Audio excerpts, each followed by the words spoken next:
Well, you're very welcome to the Betfred Boxing Show with myself, Don McGuinness, and Anthony $1 Million Crolla. A very fresh-looking Anthony Crolla, considering you've had no sleep. You're straight off a plane from Spain.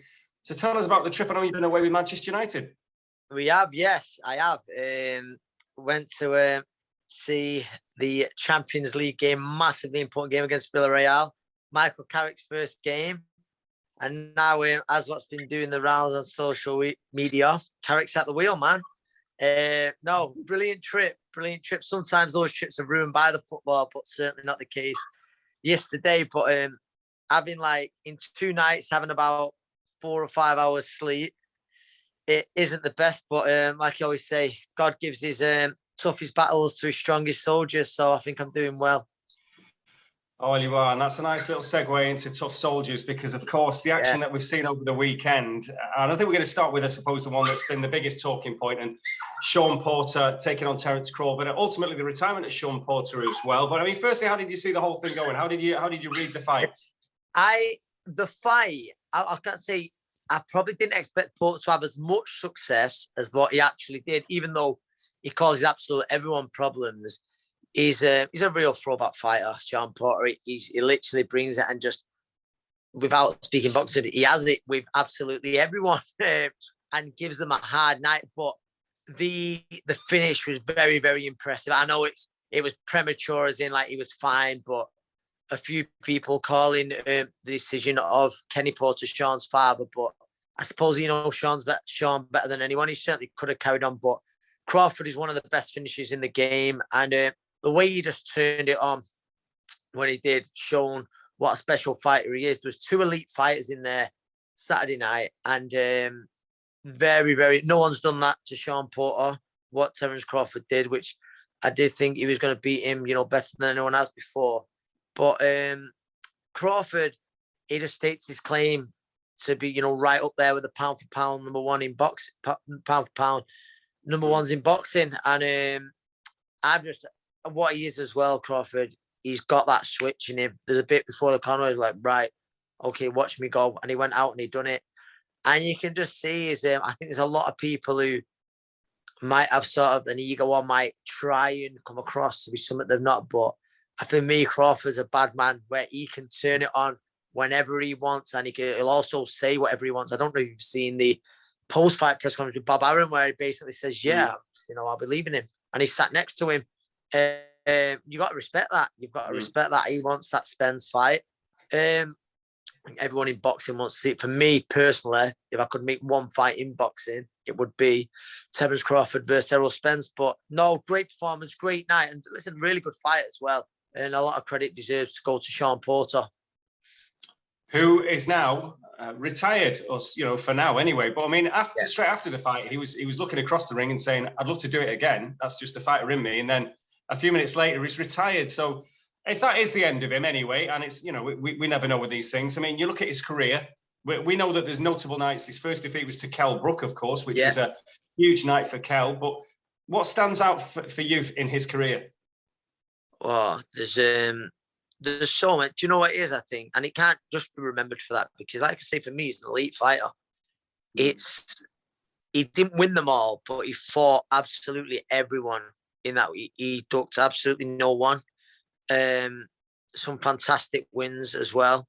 The Garcia win, got to be right up there. Because you got to remember as well, for a lot of these fights, he was underdog. He was in some fantastic fights. And great. I had the pleasure of meeting him in LA once, and such a humble guy, so humble, and had time for everyone. And it was one of, I say all the time, you don't get loads in boxing, but father and son have achieved an awful lot together. His father, pretty controversial character. I also met him the same day, and he literally told Shawn Porter off, where you almost watch it and you're like, oh wow. But that's their relationship, and listen, on a boxing front, it worked. So I think it's hard to pick out one fight in particular, but I think what it will be remembered for is taking on absolutely everyone. And as you said, then, talking about the winner, Bud, again, is it one fight and one fight only that we all need to see? Listen, there's some great fights that could be made in that division. You know, fighters that are coming through. Your Boots Ennis, Jaron Ennis, who's got people really believe he's as good as them. But yeah, for me, Errol Spence. I've like I said, I was lucky enough to see Terence Crawford back in Scotland when he won his first world title, and I remember it's not I told you so, but I remember being around him. Some people was like, he's good, but I expected a little bit more. And I knew Ricky Burns was a very solid world champion at the time. He had gears to go through still, and he's shown that. And I think he was tight at lightweight, so he probably was coasting a little bit. But the way he's gone through the gears, the way he's gone through the weights, freeweight world champion, he's been seen as the man at two of them, other than this one. Now there's the debate between him and Spence. Me personally, I picked Bud Crawford to win that, but there is a lot of other people as well who go the other way. So that's the fight everyone wants to see. Yeah, well, I hope we see that soon. There was another big night of action, obviously, in terms of Demetrius Andrade taking on Jason Quigley from Ireland, and it wasn't Quigley's night. I mean, I think it's fair to say he never got in the fight at all, didn't get in it. Now, that's because Andrade didn't let him and all the rest of it, but disappointing, I think, because he probably would have rather gone out on his shield a bit later in the fight if he had to, just made an impact, and he didn't really get a chance to do that, did he? No, he didn't. I sort of felt something very similar myself. But yeah, he started very fast.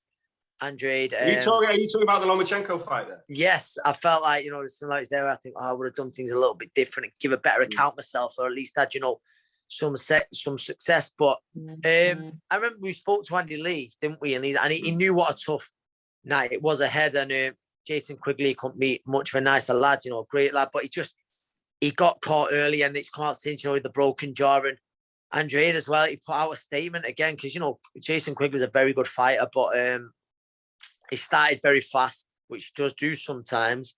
Looking back, with the Liam Williams fight as well, he did. It was, and he just sort of couldn't get out of that storm.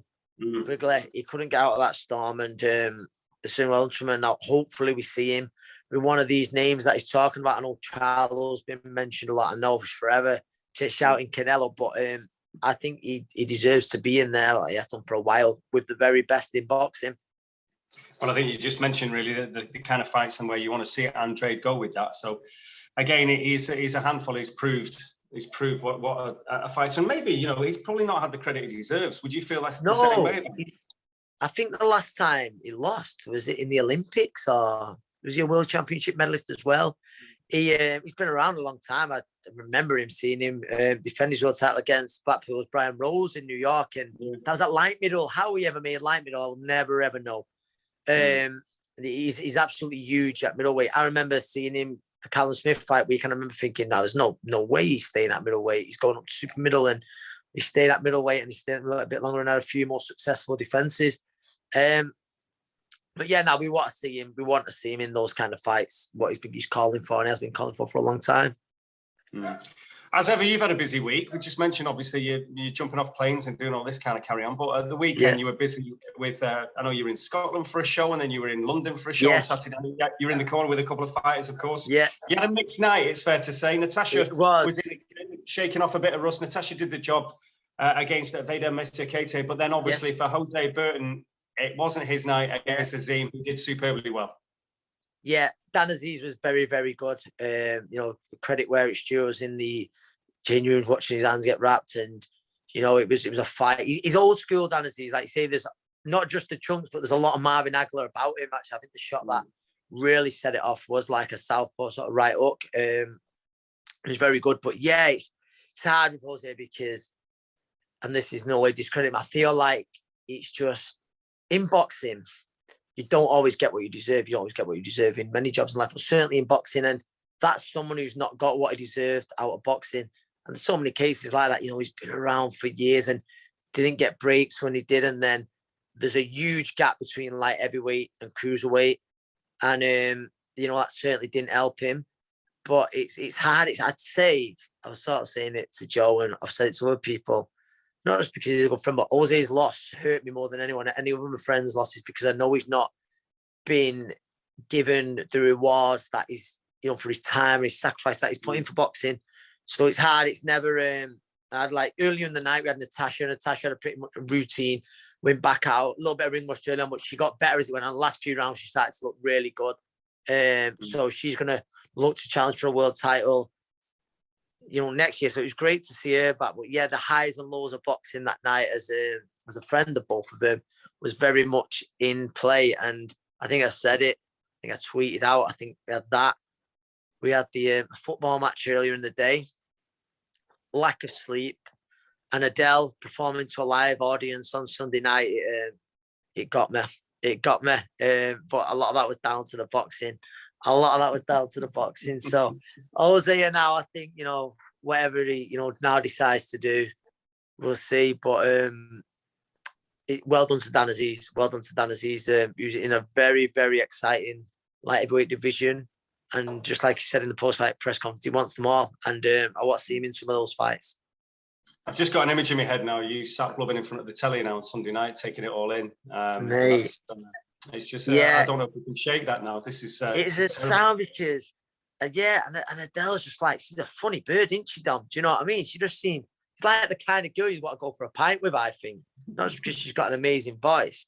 And, listening to some of those songs when you're coming off a weekend, like, it's hard though, I'm not going to lie. I didn't too many beers, maybe, and it's all. I don't know. Since you retired, Anyway, I think we need to come back. We need to get you right back on track. So anyway, but before we move on, as well as obviously Jose Burton and Natasha, there were other, Mark who was in action again. But the main event, Riakporhe, who is establishing himself as certainly obviously domestically number one, but he's got plenty of challenges domestically as well. But did the number, didn't he? Did well. He did, and he found the shot again. Well, he just set it all off. It was a lovely left hook at the start of the round. And I think he's improving, Richard Riakporhe. He's improving. And good thing is, he's back being active. So I think, for me, the main thing is him just being busy. He's still inexperienced, but he's in a great division. Obviously, he owes a win over Chris Billam-Smith, who's also improved greatly since that first fight. I'm sure that's a fight, again, that both lads would happily have, down the line or in the not too distant future, really. He's improving, and he's got a great story, Richard Riakporhe. Don't be on about everyone loves a story in boxing. There's so many of them. He's got a great story. Yeah, another fellow who wants to crack at him, and it's the only blip on his record, is Jack Massey, who's got an IBO cruiserweight title fight in Fulton. He takes on Bilal Lagoon, who of course was pipped by Tommy McCarthy last time out. So that's a great fight, and Massey really wants to avenge that one. So if he comes through this fight zone card and does the business against Lagoon, and it's a really good night actually in Bolton. It's a really good card. Real good night. Jack Massey, Richard Riakporhe, very close. I remember speaking with Rob Rimmer and Jack. They thought that they'd done enough on the night. It was very close at your call. Jack, he's got to come through. It's not an easy fight. It's not an easy fight on Friday night, but I think Jack goes out there, wins well. He makes a statement and put even more so on that domestic front. I know it's for an IBO world title, but in those kind of fights, with Tommy McCarthy obviously pushing Billam-Smith very close. It's a big night for Jack. I fancy him to come for it again. Him and Rob, they've got a great relationship. He's brought him on leaps and bounds. And I just believe he goes out. And I think he does make a bit of a statement on Friday night. Well, at the weekend, there's another huge one, but we're going to cross the pond for a couple of talking points. Now, this one's already got a little bit lively. It's had a couple of hiccups before we've even got to this point. It's going to be on DAZN now, of course, and I'm talking about Teofimo Lopez, who had that standout victory against your friend and mine, Vasily Lomachenko. Yes.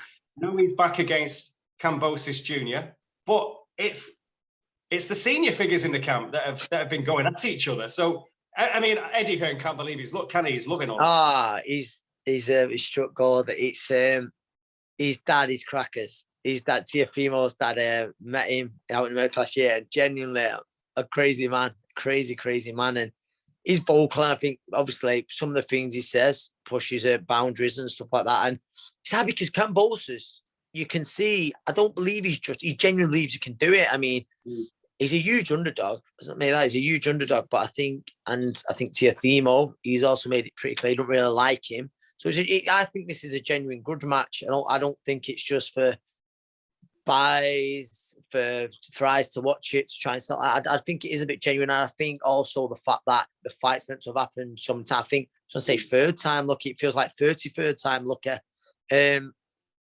Lopez, we want to see back out on the back of what's an unbelievable win.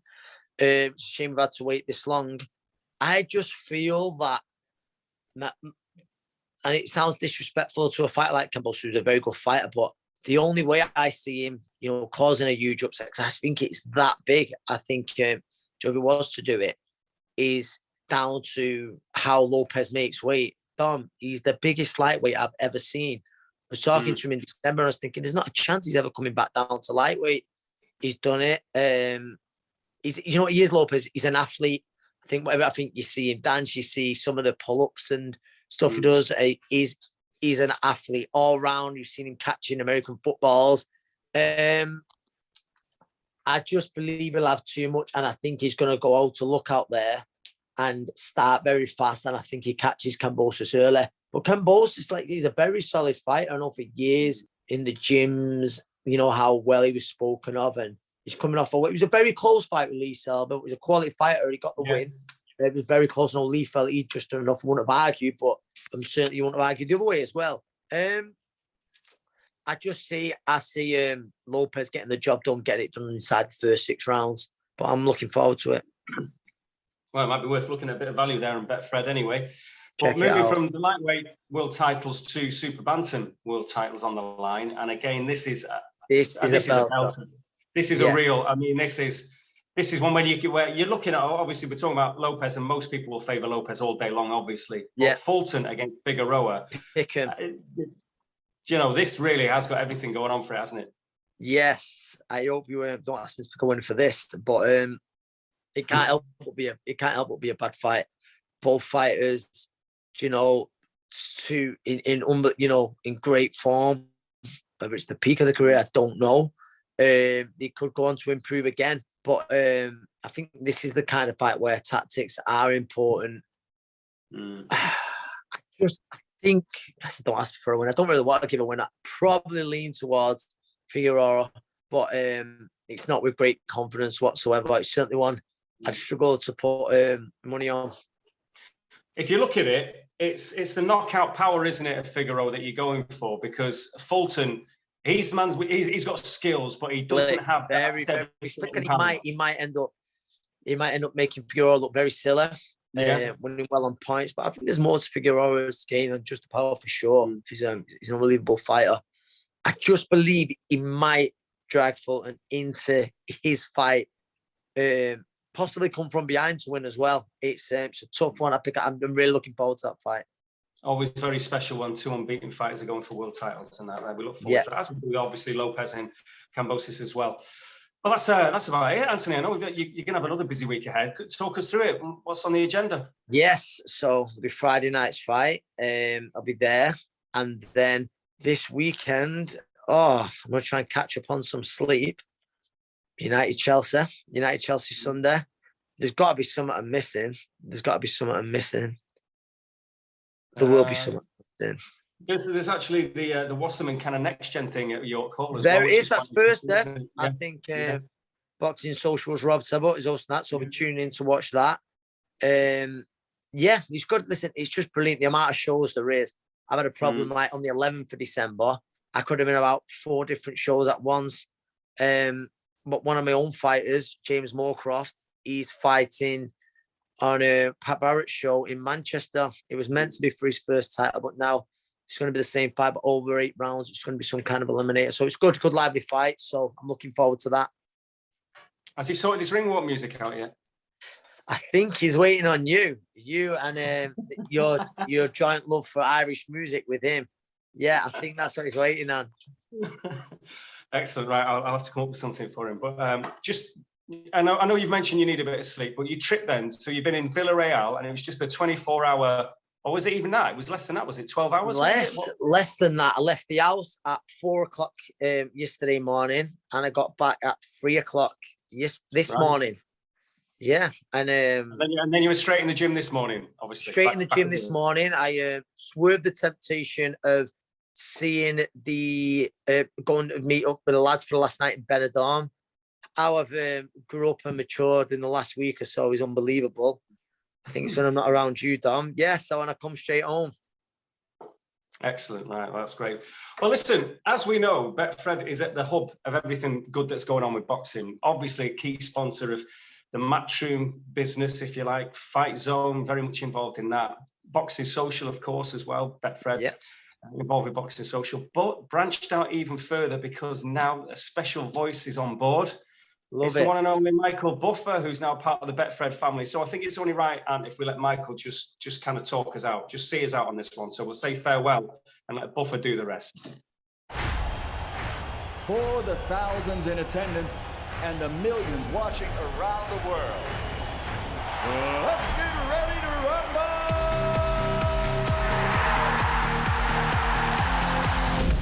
For his 4th world title.